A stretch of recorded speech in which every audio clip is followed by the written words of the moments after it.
start looking at prayer, one of the things that you'll recognize about prayer, prayer is a weapon. Many times when we think about church itself, we've moved up in what we would call a seeker-friendly environment. So the seeker-friendly environment says, what have you done for me lately? When you really start thinking about what we're supposed to be doing as believers, I'm not talking about a person coming to Jesus. I'm talking about us that have been in Jesus for 5 years, 10 years, 15, 30 years. By this time, we should not be asking Jesus what he can do for us. We're supposed to be doing something for him. He told us, he says, go into the highways and the hedges and compel men that they might come in, that his house might be filled. So what has to happen is we as believers have to get to the place where we mature beyond just being receivers and say, now I'm a doer.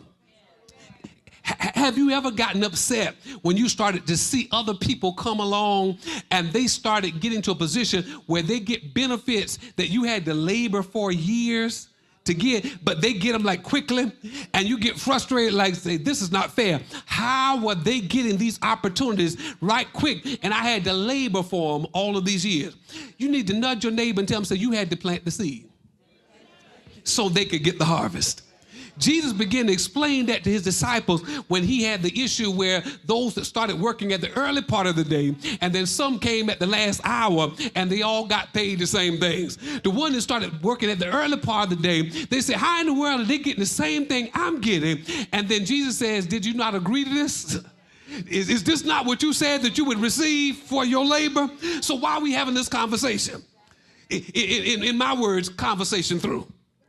You understand? Then he turns around and he gives the one that just started today the same things that the one that started early in the day got.